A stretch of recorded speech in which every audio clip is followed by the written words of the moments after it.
ಮಾಧ್ಯಮದ ನನ್ನ ಸ್ನೇಹಿತರೆ, ಇಡೀ ಕರ್ನಾಟಕದಲ್ಲಿ ಗಡಿನಾಡು ಬೆಳಗಾವಿ, ನಾನು 73ನೇ ಇಸ್ವಿಲೇ ಬಂದಿದ್ದೆ. ಚಂದ್ರಿಗೆ ಹುಟ್ಟಿದ್ರೆ ಇಲ್ವೋ ಗೊತ್ತಿಲ್ಲ. 73 ದೊಡ್ಡ ಮೈದಾನ, ಏನು ಹೆಸರು ಹೇಳ್ತಾರೆ ಅದಕ್ಕೆ ಮೈದಾನಕ್ಕೆ? ಇಲ್ಲ ಇಲ್ಲ ಇಲ್ಲ ಇಲ್ಲ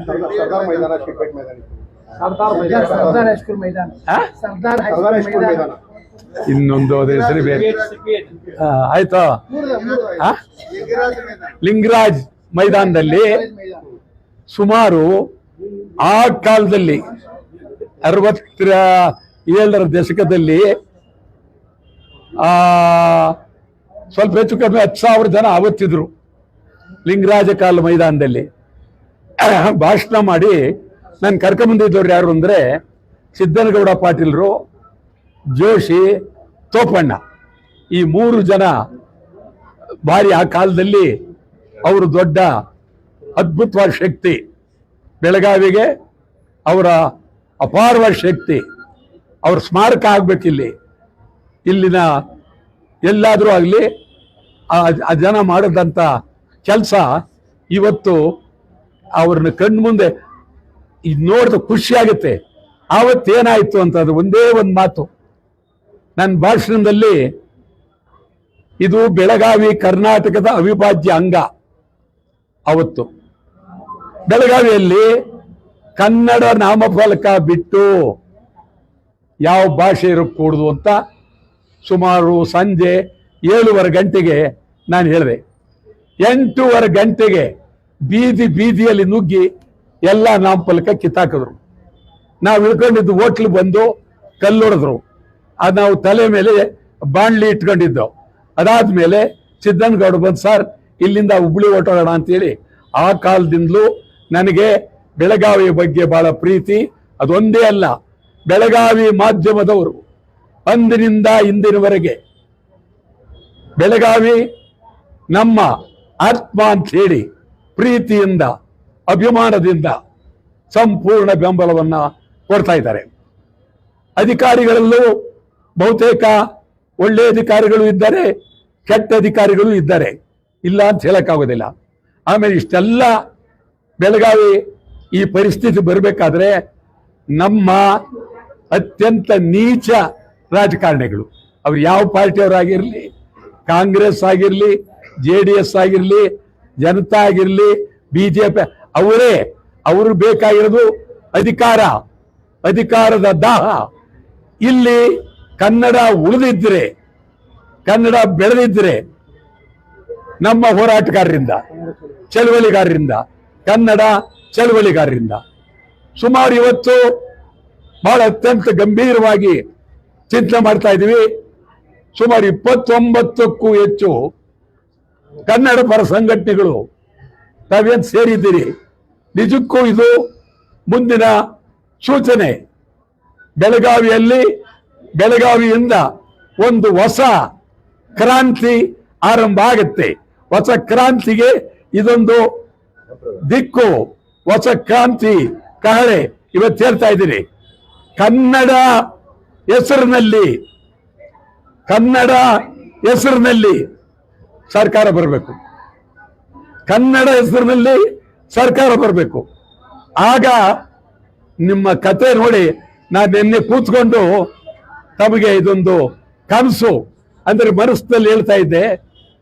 ಬರುವಾಗ ಬೆಳಗಾವಿಯಲ್ಲಿ ಇರ್ತಕ್ಕಂಥ ಪ್ರತಿ ಕನ್ನಡ ಪರ ಸಂಘಟನೆಗಳಿಗೆ ಈ ವಿಧಾನಸೌಧದಲ್ಲಿ ಅದ್ಭುತವಾದಂಥ ಒಂದೊಂದು ಕೊಠಡಿ ಕೊಡಬೇಕು. ಅದರ ಮುಂದೆ ಅವರ ಹೆಸರು ಹಾಕಬೇಕು.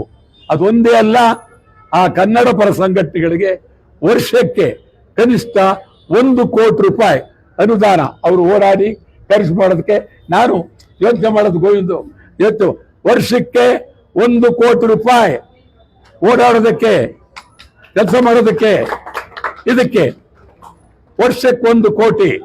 ಪ್ರೆಸ್ ಕ್ಲಬ್ಗೆ 5 ಕೋಟಿ ಒಂದು ವರ್ಷಕ್ಕೆ. ಪ್ರೆಸ್ ಕ್ಲಬ್ಗೆ ಬೆಳವಣಿಗೆ, ಈ ನಾಡನ್ನ ಬೆಳೆಸ್ತಕ್ಕಂಥ ಪರಿಸ್ಥಿತಿ ಇವ್ರಿಗೆ. ಇದು ಯಾವಾಗ ಆಗ್ಬೋದು ಅಂತ ಯೋಚನೆ ಮಾಡಿದಾಗ ನಾನು ಮುಖ್ಯಮಂತ್ರಿ ಆದರೆ ಆಗತ್ತೆ ಇದು ಆಯ್ತಾ. ಅದಕ್ಕೆ ನಾನೀಗ ಹೇಳ್ತೀನಿ, ನಿಜ ನಾನು ಮುಂದೆ ಮುಖ್ಯಮಂತ್ರಿ, ನಾನೇ ಮುಖ್ಯಮಂತ್ರಿ ಆಗೋದು ಅಭಿಪ್ರಾಯ ಬೇರೆ.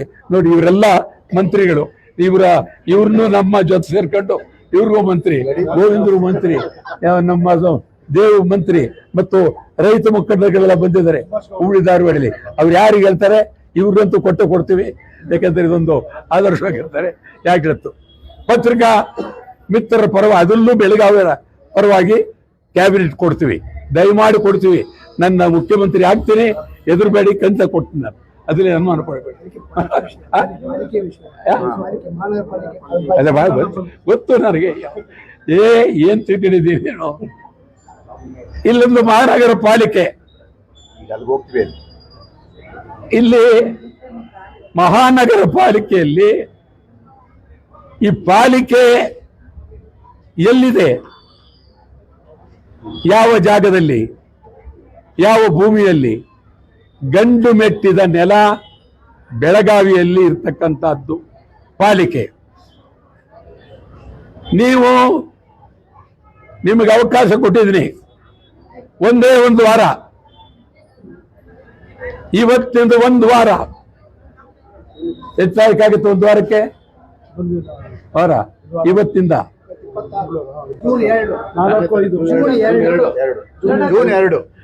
ಜೂನ್ 2ನೇ ತಾರೀಕಿನವರೆಗೆ ಅವಕಾಶ ಕೊಟ್ಟಿದ್ದೀವಿ. 2ನೇ ತಾರೀಕಿನೊಳಗಾಗಿ ಅವರು ನಾಮಫಲಕ ಹೊರಗಾಕಿ ಒಳಗೆ ನಿರ್ಣಯ ಮಾಡಬೇಕು. ಇದು ಅವೇನು ಅವ್ರು ಮಾಡದೇ ಇದ್ರು, ಇದು ಕರ್ನಾಟಕ, ಅವ್ರ ಅಪ್ಪಂದಲ್ಲ, ಕರ್ನಾಟಕ ಇದು, ಅವಿಚಾರ ಬೇರೆ.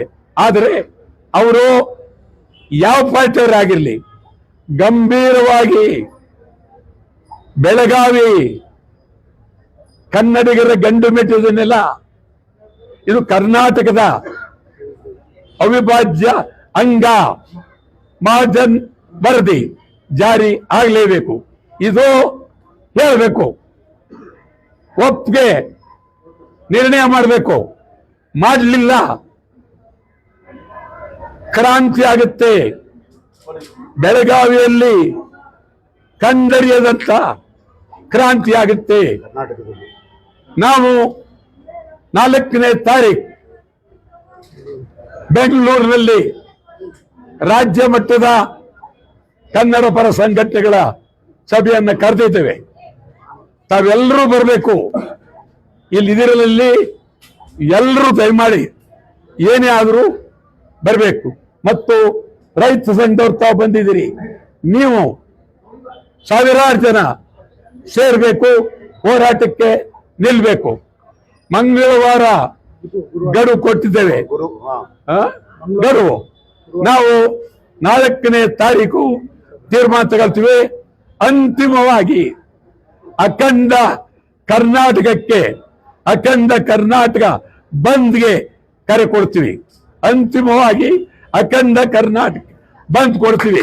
ನಿಮ್ಗೆ ಹೇಳೋದಾದ್ರೆ ಬೆಳಗಾವಿಯಿಂದಲೇ ಕ್ರಾಂತಿ, ಬೆಳಗಾವಿಯಿಂದಲೇ ಕ್ರಾಂತಿ, ಅಖಂಡ ಕರ್ನಾಟಕ ಬಂದ್, ಇಡೀ ರಾಜ್ಯ ಎಲ್ಲ ಕಡೆ ಒಂದೇ ಕೂಗು, ಒಂದೇ ಕೂಗು. ಬೆಳಗಾವಿ ಅವಿಭಾಜ್ಯ ಅಂಗ, ಬೆಳಗಾವಿ ಕರ್ನಾಟಕದ ಅವಿಭಾಜ್ಯ ಅಂಗ. ಇದಕ್ಕಾಗಿ ನಾವು 4ನೇ ತಾರೀಕು ಎಲ್ಲ ಕನ್ನಡ ಪರ ಸಂಘಟನೆಗಳ ಸುದ್ದಿ ಕೊಡಬಲ್ಲ. ಎಲ್ಲ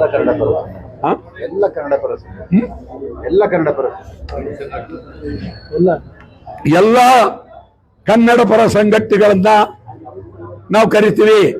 ಇವತ್ತು ಪ್ರವೀಣ್ ಕುಮಾರ್ ಶೆಟ್ಟಿ ಬರಬೇಕಾಗಿತ್ತು, ಬಂದಿಲ್ಲ. ಶಿವರಾಮೇಗೌಡರು ಬರಬೇಕಾಗಿತ್ತು, ಬಂದಿಲ್ಲ. ನಾರಾಯಣ ಗೌಡ್ರನ್ನು ಕರಿತೀನಿ ನಾನು. ಅದಿಲ್ಲೇನು ಇಲ್ಲಿ ಇದೇನು ನಮ್ಮನೆ ಮದುವೆ ಏನಲ್ಲ, ನಾವೆಲ್ಲ ಸೇರ್ಕೊಂಡು ಮಾಡೋಣ, ಒಟ್ಟಾಗಿ ಯುದ್ಧ ಮಾಡೋಣ. ಅದರಿಂದ ಈ ಹೋರಾಟ ಕರ್ನಾಟಕ ಇತಿಹಾಸದಲ್ಲಿ ಎಂದೂ ನಡೆದಿರಬಾರ್ದು. ಈ ಹೋರಾಟವೇ ನಮ್ಮ ಸರ್ಕಾರ ಬರೋದು. ಚಂದ್ರಿಕೆ ಒದ್ದಾಡ್ತಾ ಇದ್ದೀರಿ ನೀವು, ಯಾವ ಪಾರ್ಟಿ? ಯಾಕೆಂದ್ರೆ ನಿಮಗೆ ಕೊಡ್ಲೇಬೇಕು ಅಂತ ತೀರ್ಮಾನ ಮಾಡಿದ್ದೀವಿ.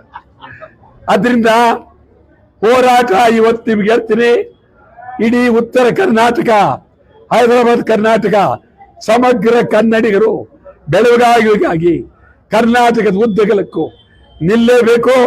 4ನೇ ತಾರೀಕು ರಣಕಾಳೆ ಕರ್ನಾಟಕ ಬಂದ್, ಕರ್ನಾಟಕ ಬಂದ್, ಕರ್ನಾಟಕ ಬಂದ್. 4ನೇ ತಾರೀಕಲ್ಲ, ಅಲ್ಲಲ್ಲ, 4ನೇ ತಾರೀಕು ಕರ್ನಾಟಕ ಬಂದಲ್ಲ, 4ನೇ ತಾರೀಕು ಸಮಗ್ರ ಕನ್ನಡಿಗರ ಮೇಳ ಸಭೆ. ಆ ಸಭೆಯಲ್ಲಿ ತೀರ್ಮಾನ ತೆಗೆದುಕೊಂಡು ಬಂದ್ ಕರೆ ಕೊಡ್ತೀವಿ. ಬೆಳಗಾವಿಗಾಗಿ ಎಂದೆಂದು ನಮ್ಮ ಕೊನೆಯ ಒಂದು ತೊಟ್ಟು ರಕ್ತ ಇರುವವರೆಗೂ ಬೆಳಗಾವಿಗಾಗಿ ಹೋರಾಟ ಮಾಡ್ತೇವೆ. ನಾವು ಅವತ್ತು ಇಲ್ಲಿ ಇರ್ತೀವಿ. ಬಂದಿನ ನಾವು ಬೆಳಗಾವಿಲಿ ಇರ್ತೀವಿ, ಬೆಂಗಳೂರಲ್ಲ. ಬಂದಿನ ನಾವು ಬೆಳಗಾವಿ ಬರ್ತೀವಿ. ಆವತ್ತು ಭಾರಿ ಭಾರಿ ಹೋರಾಟ, ಬೀದಿ ಬೀದಿಯಲ್ಲಿ ಮೆರವಣಿಗೆ, ರಸ್ತೆಯಲ್ಲಿ ಮೆರವಣಿಗೆ, ಇದು ನಡೀಬೇಕಾಗುತ್ತೆ. ಇದಕ್ಕೆ ನಾವು ತಯಾರಾಗಿದ್ದೀವಿ. ಇಲ್ಲಿ ಅಲ್ಮಿಡಿ ಶಾಸನ, ಇದೊಂದು ಐತಿಹಾಸಿಕವಾದಂಥ ಕನ್ನಡಿಗರ ಮೊದಲನೇ ಶಾಸನ. ನನಗೆ ಆ ಶಾಸನಕ್ಕೆ ಹಾಲನ್ನು ಉಯ್ತಾ ಇದ್ರೆ ನನ್ನ ಗಂಟ್ಲಿಗೆ ಹಾಲು ಉಯ್ದಂಗಿತ್ತು, ಅಷ್ಟು ಸಂತೋಷ. ನಾನೇ ಕುಡಿತಾ ಇದ್ದೀನಿ, ಸತ್ಯ ನಾನೇ ನನ್ನ ಮೈ ಮೇಲೆ ಅರ್ಧರ್ಧ ಹಾಲು ಬಿದ್ದರೂ ಅದ್ರ ಬಗ್ಗೆ ತಲೆ ಕೆಡಿಸ್ಕೊಳ್ಳಿಲ್ಲ. ಈ ಹಾಲು ಕನ್ನಡದ ಹಾಲು, ಕನ್ನಡದ ಹಾಲು, ಕನ್ನಡದ ಶಕ್ತಿ ಹಾಲು, ಮೊದಲನೇ ಶಾಸನದ ಹಾಲು. ಆ ದೃಷ್ಟಿಯಿಂದ ಈ ನಮ್ಮ ಹೋರಾಟಕ್ಕೆ ಸಾಹಿತಿಗಳು, ಬರಹಗಾರರು ಎಲ್ಲರೂ ನಿಲ್ಬೇಕು. ಇಡೀ ರಾಜ್ಯದ ಯಾವುದು ಅಂತ ಹೇಳ್ತೀನಿ, ನಿಲ್ಬೇಕು. ಮತ್ತು ಸಿನಿಮಾ ಸುಮ್ಮನೆ ಅಲ್ಲಿ ಇಲ್ಲಿ ಮಾತಾಡಬೇಡಿ, ಅವರೂ ಬರಬೇಕು. ಎಲ್ಲಕ್ಕಿಂತ ನಾನು ಬಹಳ ಗೌರವ ಕೊಡೋದು ನಮ್ಮ ಜಿಲ್ಲಾಧಿಕಾರಿ ಅವರಿಗೆ. ಬಹಳ ದೊಡ್ಡ ವ್ಯಕ್ತಿ, ಬೆಳಗಾವಿಗೆ ತಕ್ಕಂತೆ ಒಳ್ಳೆ ಹಬ್ಬಕ್ಕೆ ತಕ್ಕಂತೆ ಹೆಣ್ಣು ಮಕ್ಕಳು ಸೀರೆ ಉಡ್ತಾರಲ್ಲ, ಹಂಗೆ ಬೆಳಗಾವಿ ತಕ್ಕಂತೆ ಅದ್ಭುತವಾದಂಥ ಒಬ್ಬ ಜಿಲ್ಲಾಧಿಕಾರಿ ಅವರು ಬಂದಿದ್ದಾರೆ. ಅವ್ರನ್ನ ಹಿಂದೆಯಿಂದ ನೋಡಿದ್ದೆ, ಒಳ್ಳೆ ಜಿಲ್ಲಾಧಿಕಾರಿ. ಅವರನ್ನ ನಾನು ತೀವ್ರ ಪ್ರೀತಿಯಿಂದ ಅಭಿನಂದಿಸ್ತೇನೆ. ನೋಡ್ರಣ ಹೇಳಿ. ಮಹಾನಗರ ಪಾಲಿಕೆ ಒಂದು ಹರಾವು ಮಾಡಿದ್ದಾರೆ. ಏನಂದ್ರೆ ಸರ್ಕಾರ ಏನ್ ತೀರ್ಮಾನ ಮಾಡುತ್ತೆ ಅದರಂತೆ ನೋಡ್ಕೊಳ್ತೇವೆ. ಅದೇ ಚಂಡನ್ನ ಸರ್ಕಾರಕ್ಕೆ ಅಂಗಳಕ್ಕೆ ಶಿಫ್ಟ್ ಮಾಡಿದ್ದಾರೆ. ನಾವು ಮಾಡ್ತಾ ಇರ್ತೀವಿ, ಅವ್ರ ಜೊತೆ ಮಾತಾಡ್ತೀವಿ, ಸರ್ಕಾರದ ಜೊತೆ. ಈಗ ಎರಡೇ ಪ್ರಶ್ನೆ ಇನ್ನು ನಾನು ಹೇಳ್ತೀನಿ. ಅವರು ಹೇಳೋ ವಿಚಾರದಲ್ಲಿ ಒಂದನೇದು, ಸರ್ಕಾರಕ್ಕೂ ನಾವು ಮಾತಾಡ್ತೀವಿ, ಕಣ್ಣು ಮುಚ್ಕೊಂಡು ಕೂತಿದ್ದೀರಾ ಸಿದ್ದರಾಮಯ್ಯನವರೇ, ಏನಿದು ಹುಡುಗಾಟ ಅಂತೆ ಅವ್ರಿಗೂ ಮಾತಾಡಿ ಕೂಡಲೇ ನೀವು ಅಲ್ಲಿ ನಿರ್ಣಯ ಮಾಡಿಸ್ತೀರಾ ಇಲ್ವಾ? ಇಲ್ಲ, ಕಂಪ್ಲೀಟ್ ವಜಾ ಮಾಡಿ ಇರக்கூಡ್ದು. ನಗರ ಮಹಾಪಾಲಿಕೆ ವಜಾ ಮಾಡಿ ಆ ಸದಸ್ಯರೆಲ್ಲ ಮನೆಗೆ ಕಳಿಸ್ಲೇಬೇಕು. ಕಳಿಸ್ತಿದ್ರೆ ಬೇರೆ ಮಾತಿಲ್ಲ, ವಜಾ ಆಗ್ಲೇಬೇಕು. ಯಾವ ಕಾರಣ ಬಿಡಲ್ಲ, ವಜಾ ಆಗ್ಲೇಬೇಕು. ಆಗ್ಬೇಕಂದ್ರೆ ವಾಟಾಳ್ ನಾಗರಾಜ್ ಅವರು ಸದನದ ಒಳಗಡೆ ಇರಬೇಕು. ಯಾರ್ಯಾರು ರಾಜ್ಯಸಭಾ ಮೆಂಬರ್, ವಿಧಾನ ಪರಿಷತ್ ಇರ್ಲಿ, ನಾವು ತಮ್ಗೆ ಹೇಳ್ತೀವಿ. ನನಗೆ ಎಷ್ಟು ಸಂತೋಷ.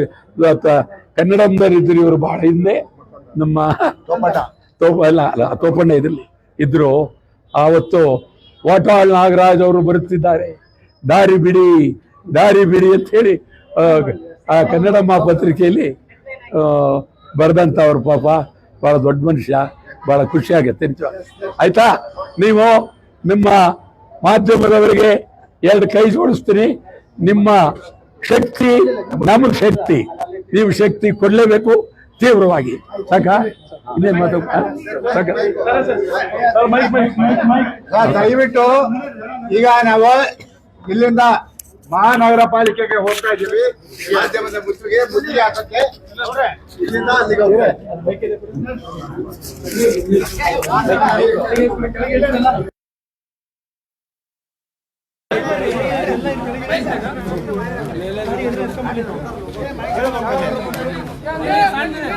ನಾವು